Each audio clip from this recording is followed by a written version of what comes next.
I'm setting out today to give you some of the background to this bishop's statement that has just come out, and to persuade you of its great importance, and hopefully to urge you as well to take on this new statement as something of an agenda. Personally, and as a St Vincent de Paul, as part of a wider church effort, as the Australian society searches for a new economic model. So maybe if we could have the first, So how did I come to be in this? A few years ago, I got invited onto the Catholic Social Justice Council. And so that would have been about 2013 or 14. And so at this time, what my specialty, in terms of research and all that, is social policy. So look down the bottom. This was me at the table at the council. I knew all about inclusive growth in Australia, and more latterly this new book coming through, Reframing Global Social Policy. It all sounds a bit boring, doesn't it? But it's really very exciting. So there I am sitting at the council, and we had a very hard-headed chairperson, Bishop Chris Saunders. And so it got introduced to the meetings, and inevitably at some point in the meeting, he'd have a big grumble about neoliberalism and the terrible economic policies that the nation was suffering under. And so with these little books, like Inclusive Growth in Australia, I just found the answer for him. Because I've been campaigning and researching this for years and years and years, and it seemed to me that around about this time there was a change of mind happening across the world in places where it really mattered, like the World Bank and the International Monetary Fund, the IMF. And of course these had been people that we'd always considered the enemy in a way, because in the 1980s and the 1990s, these were the structural adjustment people who went through nations and tore down governments and put markets in their place and thought that the market was going to be the solution to all of their problems of growth and development. So it was I was quite fired up, even at a late stage in my career, to be reading the World Bank and the IMF and these people saying, no, the model's wrong. We've had a change of mind. It's not delivering human development for people, and it's seriously flawed. We need a new economic model. So it took a long time for me to persuade people that this was actually happening, but it was. And it was happening at the same time, though. And this is where I think Bishop Saunders used to get grumbly, because around about this time, if you might be aware of, Pope Benedict had brought out the encyclical Caritas in Veritate, which theologians thought was the greatest thing ever. It was rethinking the economy and society and putting society at the centre of things, not markets and all of that. So there was that. And Pope Francis, he was on the march. Especially on these things, and he had a great slogan about it was the end for the trickle-down approach, the trickle-down economy. It's not trickling down, it's got to stop. So I think Bishop Saunders was picking up some of this church dissatisfaction with the way economic policies were being run around the world. And here was little old me. I said, look, I got my book. Here's the new model. So I think out of conversations like that over time, in their wisdom, the council thought, well, let's put forward this idea to the bishops that we do a statement that tries to marry up this new chapter in Catholic social teaching with these new ideas that seem to be taking hold around the world about the way we run our economies and the way we run our society. So if we go to the next slide. So now, when we did this, I was in there with your Bruce Duncan, Father Bruce. He was the theologian man, he had all the teachings. And we had Dave Freeman, a counsellor from Tasmania. He had all the hands-on stuff about what's happening around Australia with unemployment and homelessness. So that was the mix. We had to put it together. And but we were a little worried, because if you criticise the system, neoliberalism, right, inevitably some people are going to get angsty and and defensive, and so it was quite interesting how a little before the statement came out, Bishop Long, the new chair of the council, had given a talk up in Sydney at the Whitlam Institute, launching and celebrating Race Matthews' great book on labour and liberty, if you haven't seen it, about the Catholic social teaching's impact in Australia across 20th century, well worth getting. But anyway, in the course of the thing, Bishop sort of said some critical things about the neoliberal model, and those people came out on blog sites that you can't, what's he doing is there's nothing wrong with the market economy and all of that. So there's always scope here around a statement like this that it could get political.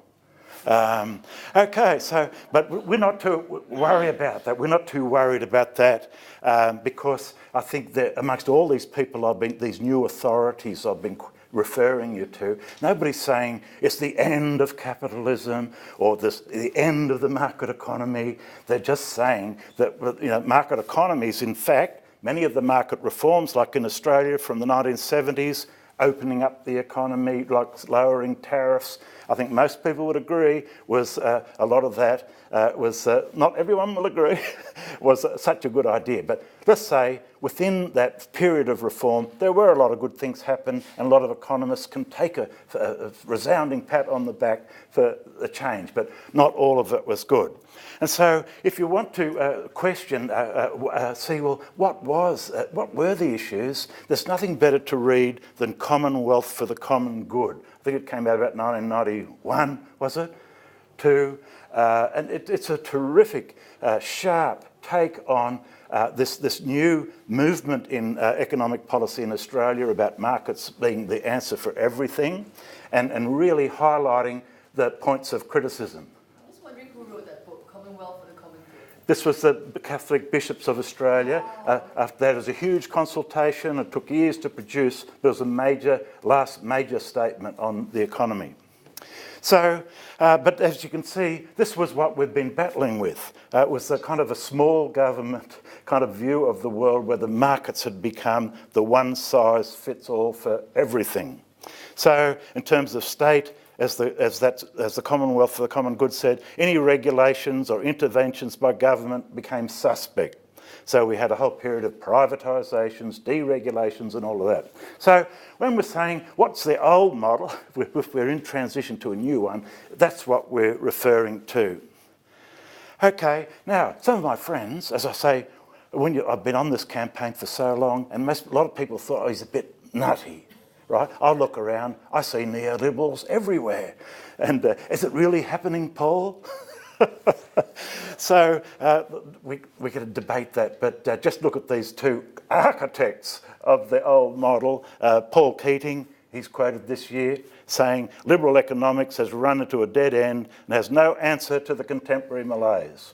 And then John Hewson, who was the fight back man, who was really the economics professor who personified the old model, says, I'm not a socialist, I believe in markets, but I want them to work for the greater benefit of our whole society, not just to benefit a few. John Hewson, wonderful, isn't it? So what are some of the things, where can we expect debate to be heating up in the year and years to come? Well, he's got his little list that he's not happy with, and he's not even a socialist. So that people who work in the social services, they're underpaid. Multinationals aren't paying taxes. Privatisation has led to exploitation and gouging, price gouging. Look at electricity, airports, airlines, tollways, hospitals. So should these things just be left to the market after all? It's all those questions are reopened, and so that's what we're beginning, that's what we're engaging with now. You need to be engaging with, Vincent de Paul and the church needs to be engaging with, we've got to rethink the fundamentals of our economic and social policy. We need a new model. Okay, so how did all this happen? Now this being a professor, I mean, it's going to be a bit boring. right? Because it'll be dry. Academic arguments that's what they are, they're dry. So I'll try to liven it up as we go along. So what were as when I was watching and seeing this transition happening, this change of mind, what were we seeing? Well, the first thing, top point there, growth, people wanted growth. If we have growth, we'll all be better off. But they were saying the argument grew up once again, but it doesn't automatically equal development for all, right? So if that's the purpose of that, we're trying to spur the economy on to make the cake bigger and bigger. If it's the 2% who are not just getting the icing, but they're getting most of the cake as well, and other people are left maybe unemployed, poor or whatever, it's not human development. What's the point of it? So it's an old debate, but it's been won, re-debated and won again with we need a model of economic growth which actually translates into what Paul VI might have called integral human development, right, for all the people. So that was, in parallel with that, you had some very important books came out by academics, notably that French guy, Thomas Piketty. He got all over the newspaper, you might have heard of it, and people suddenly saw the facts, face to face with the facts, that inequality was growing, had grown to dimensions not seen around the world in developed countries, not seen since the 19th century. The middle classes were sinking, the poverty was growing, and the inequality was rife, and something had to be done. So that was the first sort of wave of thinking. But what really, I think, pushed people over the line was the global financial crisis. Because all along we'd been forced to believe, we've been told to believe that markets are always, solutions are always much more rational and will give you better outcomes than any form of government intervention or social tinkering, right? So we'd left on the belief in the faith of the rationality of markets being superior to politics and governments and all the rest. So we had the bank crashes and all the rotten mortgage sort of selling and schemes and things. So the pillar, that pillar of the old model collapsed underneath it. But in the meantime, one of the really important things going on in the world is the shift of the energy. All the action is shifting more to the east, and the developing economies, right? To China, India, Latin America. This is where the action is, and but what we noticed there over the last half a dozen years, or at least decade, has been the explosion of social policy initiatives by government. So social policy, good society ideas isn't a luxury people have when they're developed. The social policy needs to go in now as you are developing. So look at that there, just to give the dimensions, the new face of the global social policy. The 5 largest social assistance programs in the world are provided by China, India and Brazil to cover all those people. It's equal to the European population.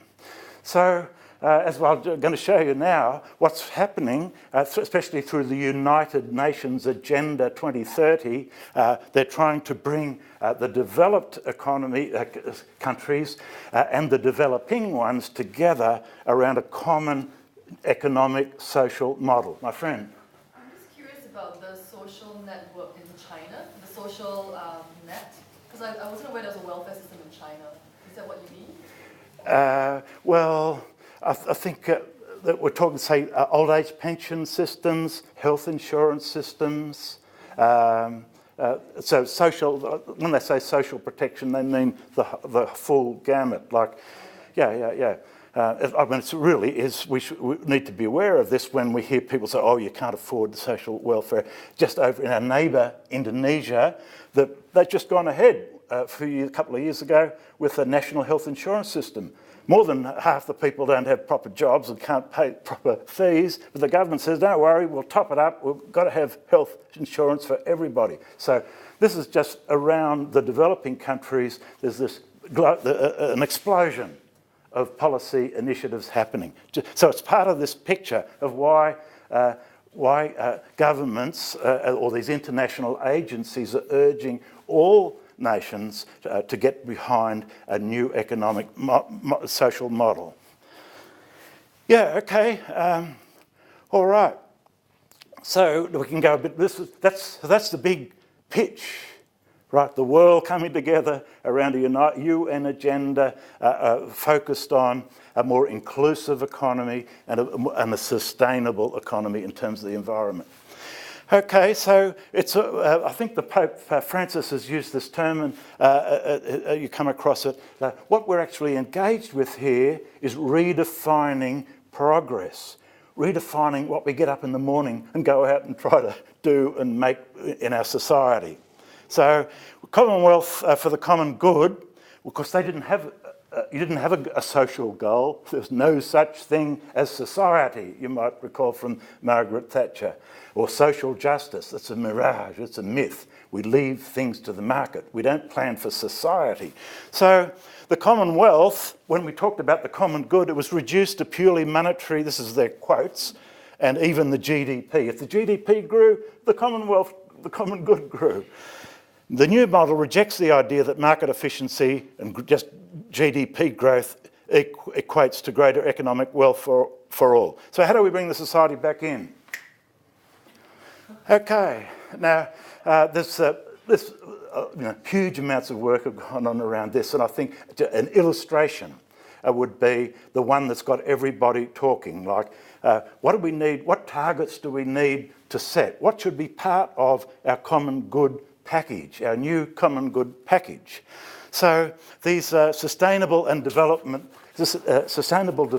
goals were announced in 2015, and all countries, including us, are meant to be working out how we're going to achieve it. So if it's not just GDP growth, what sort of things should we be looking at? There's an economic dimension around employment, and there's a social dimension around equality and education. There's the environmental dimension, and there's the good governance. So this is what it's hard to believe, and for many years we said, oh no, don't worry about all of those. We'll promote the market. The market is very smart. The market will come up with the solutions. So this is what we have to be consciously saying. Well, these are the things we need. These are explicit goals we need to set in our national package. So, and these are it's a great thing to explore some of these reports. The libraries are full of them, where they do international comparisons and all of that. And so, just to illustrate how useful this can be for us when we start thinking, well, what sort of Australian society do we want? So, on the UN's social SDG, the Sustainable Development Goals Index, we came a very poor 20th in the world in 2016. But interestingly, on the Human Development Index, that's another one that the UN has, we were ranked second as humans. So how do you explain the difference? Well, the latter one didn't include environmental sustainability goals. So obviously we did really poorly on those to drag us from second to 20th. So that's just an illustration. Now that we're starting to think, well, it's not just the economy, stupid. There's a society and there's a planet we've got to factor into our policies and plans. This is the sort of exercise countries are getting into. Thanks. All right, now, so we can start to think about our goals. And what we're going to have in the Australian package, because this is what the UN says. This is a time for countries around the world to be renewing the social contract. So what's going to be in the contract, right? What kind of society goals are we going to set for ourselves? So it's not just about the goals, though. It's about, what are the relevant policies? What are the levers? What we should be thinking about needing to get there, right? So there's been two big movements of ideas. It's very academic, but it's quite interesting. There's been two big movements of ideas behind all of this policy shift. The first one comes from the developed countries like Australia and the old welfare states in Europe and America.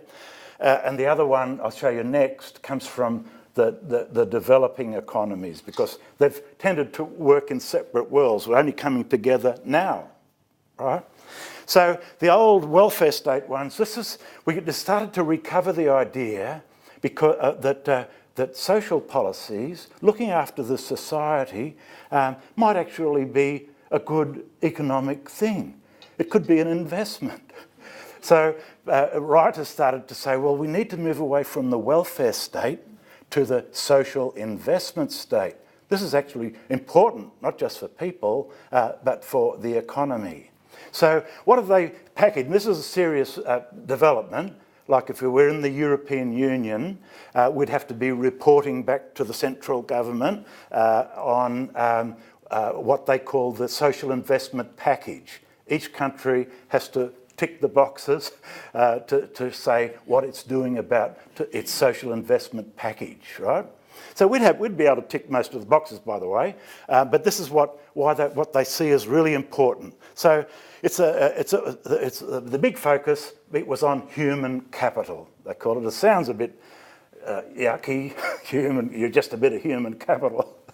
But it's really, they're referring to people's education and skills, the things they can take in to become a productive person in the economy, right? So this is particularly important. Wasn't important in Grandad's day. Grandad left school probably at primary, right? But today, if you leave school probably without some and don't get some tertiary thing, what chances are you going to have in the knowledge and services type economy that's evolving in front of us, right? So this is why this huge emphasis on the human capital. So it sounds a bit dry, but it's about all those things people can learn and do and go out into the world and contribute in the building of the economy. So and it starts at the early years, but it can't be just your schooling. If you haven't got a house, it's a multi-dimensional thing. If you're not well fed, if your parents don't have satisfactory money, income, then it's not going to work. So it's a multi-dimensional approach to thinking about what that little kiddie needs if he's going to grow up or she's going to grow up to be a really full participating person, looking at it over the life course, schooling, transition to work, transitions to care, lifelong learning, and all of that. So in the book coming out, it comes out in November, the new book. You'll see a whole chapter analysing how all this investment goes into the people, creating the stocks of human capital the society needs, right? The flows. Do people, they don't just work in their lives, they have families, they go to education, they go to schools. It's not all about work. As people make these shifts, do we ensure that they don't lose their human capital if they're parenting, for example? So and buffers. Well, everybody's got a good chance of being unemployed or underemployed, and they're all going to be old, and so you need these buffers, which is like traditional social protection, social insurance to get people through those times. So there we go. So that'll do for that one. So around, as I say, typified by the European Union's social investment package for all its member states. This is where a lot of countries have been moving, getting this more active view of welfare as good for society, but in turn good for the economy. Okay, back in China and India and Latin America and many parts of Asia, the developing economies, it was a different story. It was around inclusive growth. Now just take this top line, right? So you can have all the education, you can have all the skills and all the things that you need in the world, but if the economy doesn't offer any opportunities, what's the point, right? And so in many experiences of development, the development's been very uneven. Small sectors, small might have pocketed the benefits of growth, and others left to stagnate, right, in traditional, maybe agriculture or whatever. So these the economic policy people are saying what you have to try to get is a sort of an even spread in your pattern of economic development so that everybody benefits, they all get the opportunity to participate and so on. So in a nutshell, that is what inclusive growth means. So governments have got to get more hands-on in managing the economy, not just getting people ready, right, to participate, but they've got to manage the economy so the opportunities are there.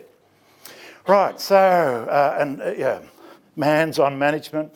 So this way we can see that I think this is really important.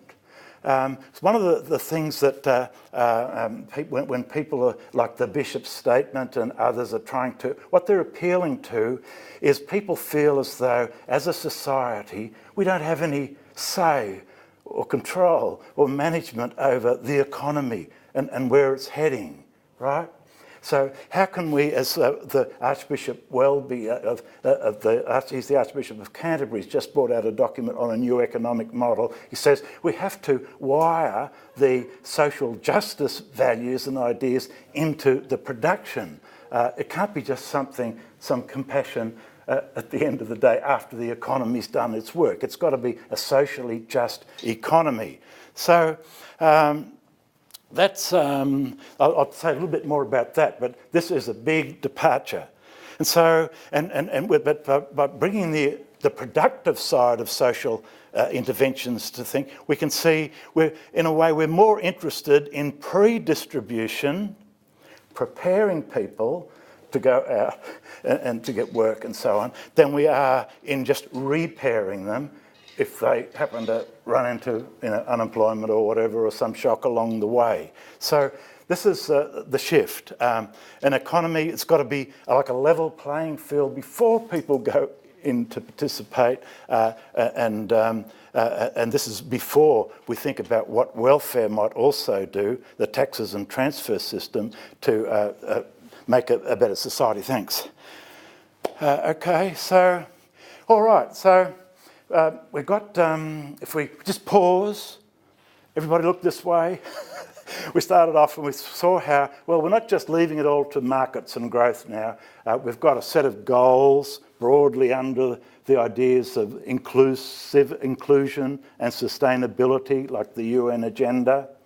And now we've just been looking at, well, what are some of the things we actually have to be doing with our policies to start to achieve those goals? And so, so from a society point of view, right, that can't anymore be just about, oh, well, we'll come along with handouts and welfare after the thing. We've got to have society, through its government, engaged in the economic management that is going to produce this pattern of development. So it's about education and skills. These are the kind of, this is taken from a manual people produced, like if in your country, if you want to have inclusive growth, what do you got to do? You've got to tick the boxes on education and skills, employment and labour, that's wages and all of that, asset building and entrepreneurship, support for small business, home ownership, and the next one. And we know all about the top one. The finance system has to be organised in an appropriate way to fully support the real economy. You need good governance structures, no corruption and all the rest. You need the basic services and infrastructure, health, computers, and you need the taxes and transfers. So all of these things, if they're looking at a country and saying, is this an inclusive growth one? How are they doing? That's the kind of dashboard of KPIs you need to be ticking across the board. So the whole economy becomes geared towards those goals of inclusion and sustainability. Next one. So now, this is why I'm quite happy to be sort of almost retired. Honorary professors are almost retired people, because this conversation in Australia is building up, right?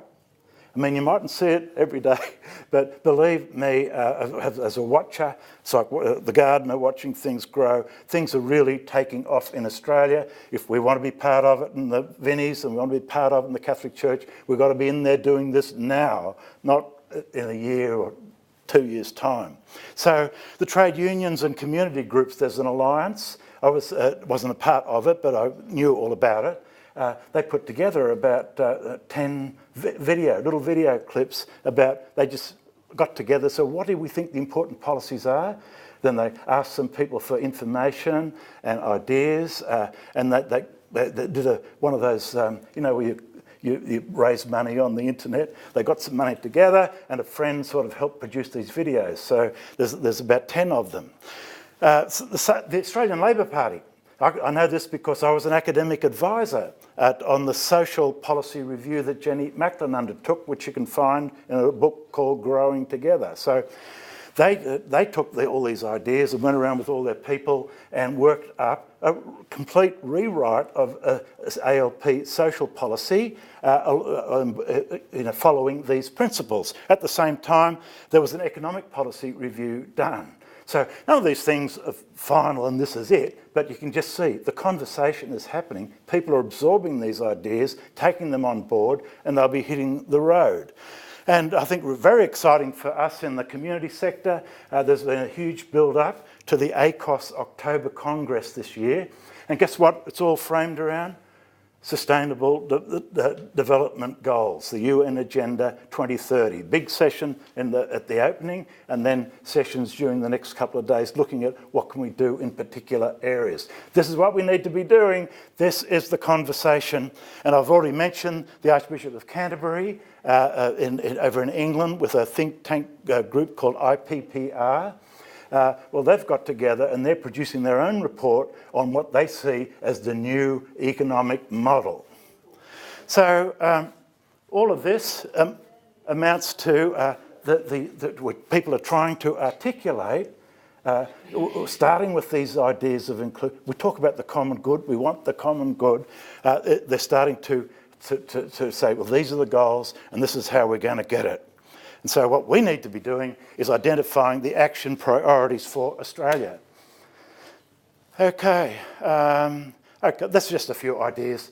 I mean, we almost skipped this. I'm just saying here, the key church policy agencies, if we were really serious, we've got so many of the major providers of services and players in Australia. They should be working, like that Archbishop of Canterbury, towards a comprehensive contribution to this debate. This is what the church thinks about a new model. But it's not something that you and I are irrelevant to.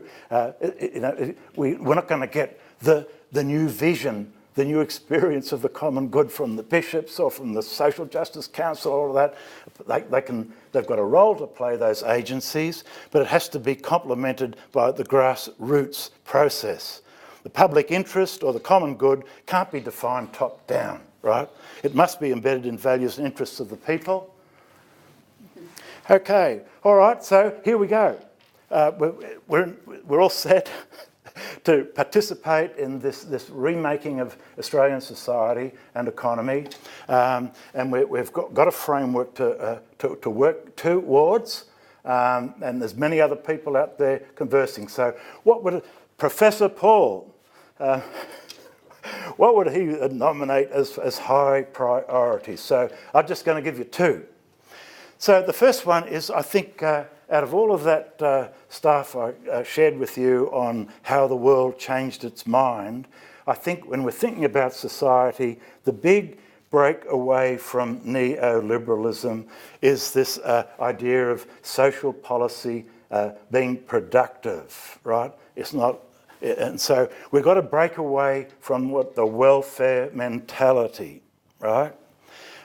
This is the idea that it's just handouts after the event, right?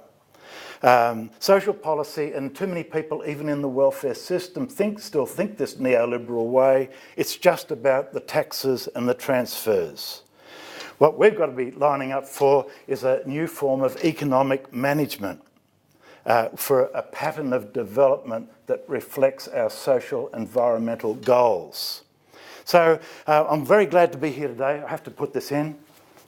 I'm running out of time. I have to put this in. Many moons ago, 1850s I think it was, ancestors got married in the church.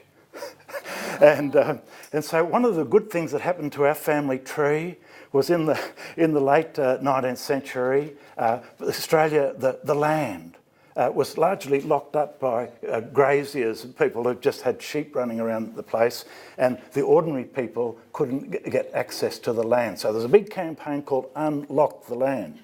And what it meant was that a lot of ordinary folk actually got to, to have their farms and built lives for themselves. So this is what I would see is, it's not airy-fairy. We've got to manage a broad-based development, right? But it's about policies like that, whether it's land reform or whether it's investing in the human capital today. These are the things we've got to do if everybody is going to get those opportunities. Okay, next, please. Next one. Yeah. How long have I got? All right. Five more minutes. I can do it in 5 minutes.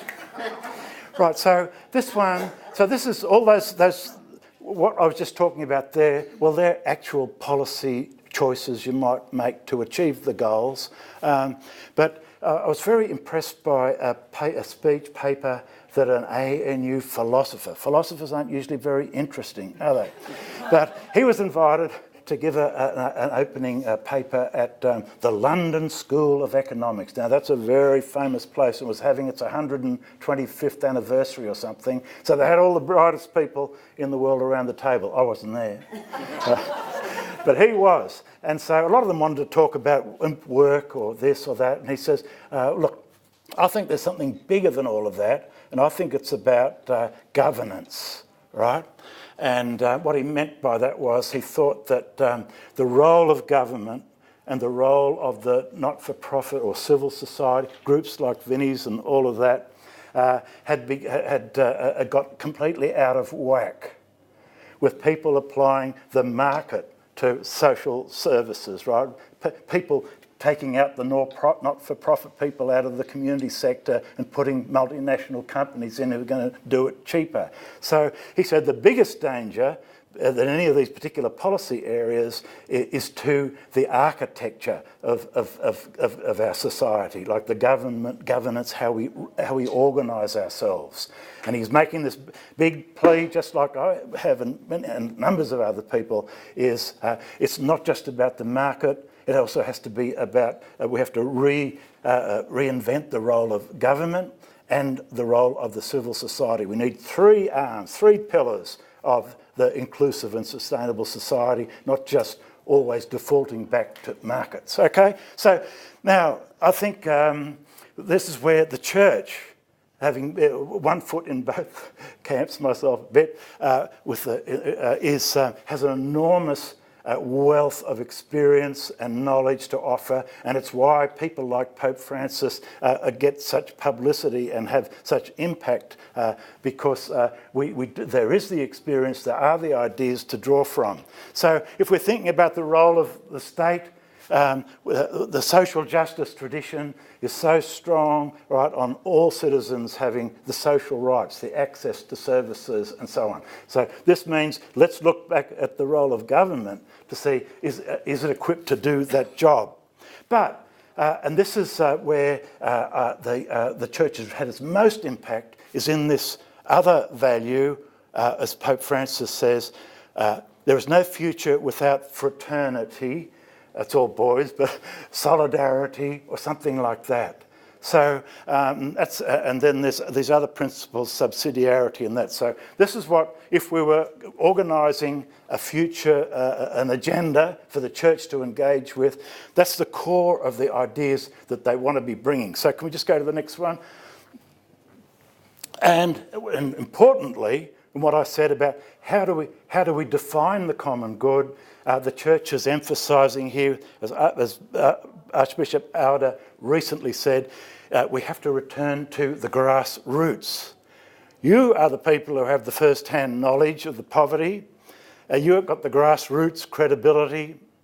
You can find the on-the-ground people who know well how to organise programs. So it's through dialogue and networking with the civil society or the community groups in solidarity with the people that we need to draw our understandings of the common good. Yeah, so, okay, well, this is just emphasising what I'm saying. We've been through a terrible period where the market was default for everything. We've got to rebuild the state and the community sector. Next, please. All right, now it gels very much with the international organisations I've been telling you about what they're calling for. So this ought to resonate with you. This is the OECD in 2015. Over the last 3 decades, efficiency became one of the most important guiding principles of the government, putting equity or fairness on the back burner. Fairness and efficiency, they were seen to be exclusive. Now they go together. So promoting inclusive growth requires strong, inclusive processes and institutions to counteract the forces that produce inequality. Or the UN, when it announced the goals, it made these points. You can't rely on conventional growth. We can't just leave it, markets are going to achieve it. We've got to articulate the social values, the environmental values. Get away from cosmetic ad hoc consultation towards a human rights-based approach to negotiation and dialogue. And we've got to pay more attention to the potential of the public and the community sectors in achieving these things. Thanks. All right, so I'll come back to you in a sec because I know I'm pressing the time. Okay, so this, because you are from the Vinnies and it's a passion of mine, the importance of the contribution of the community sector. We don't want to be some long-lost cousins who got banished out the backyard while the big people make the decisions in the room. The sector has to be in the room. So why is this important? From my studies, I was always impressed by William Beveridge, the founder of the British welfare state. So you think, oh, they got the welfare state, they got everything.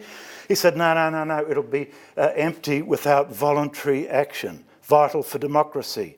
It's all those things that people do. Next, please. Yeah. Maybe we could skip that one. And that one. Yeah, so that was just, those slides just said we did have very strong traditions of participation by civil society and state alongside market, but through the neoliberalism, a lot of that got stripped out. So now we're rediscovering the community. If we could go to the next slide, I think, we have to reassert there is such a thing as society, right? And if you think about it, this is from one of my favourite authors, we grow up in a web of institutions, traditions and habits. And so it's not just the big institutions, but our families, churches, theatres, sports clubs and all the rest. Through these organisations, they diffuse the power across society as a social challenge to state power.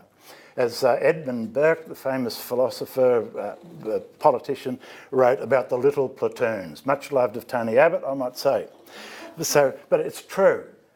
It's the importance of being attached to the subdivision, the Vinnies group.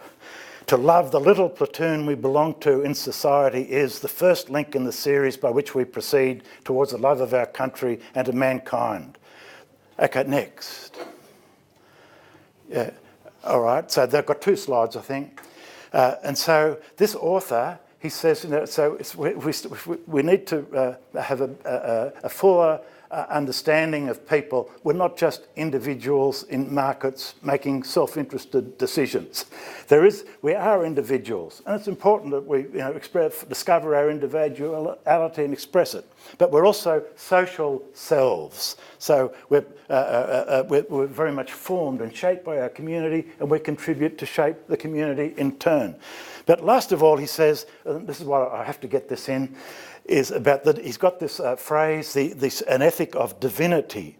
So when we're trying to create this community or this society, right, it's not just any old society. It could be the mafia, right? But what we're looking for is something larger. So if I could have the next final slide. So, and he's got this marvellous quote from, or the idea from Aristotle, where he says, we've got to think about this ethic of divinity. Aristotle believed that the story of the cosmos is one of an unfolding energy by which what is potential becomes actual. For humans, that potential expresses itself in the capacity to deliberate policy about the terms and purpose of their own self-governance. The exercise of such capacity is what gives definition to a society. It is what politics is. Okay, thank you very much. So that, all right. So this idea that we've got to think in terms of not just the policies, but what's it going to take to change the society? Just this week I read an old piece from a guy called Ronald Mendelsohn, a pioneer of social policy in Australia, writing in the 80s. He looked at all the changes that happened and up to the welfare state, but he said at the time it seems that the dream had died. And so he had to have his recipe. So he said the first part is the need for a moral awakening. Without that energy, without that people being committed to a different form of values, all the policy ideas will just sit on a shelf. So I think that's my appeal. Through the Catholic social teaching and the Catholic vision that you'll find in that document, and which I've touched on lightly today, I think you can find the elements of a vision which can guide that moral awakening. Thank you very much.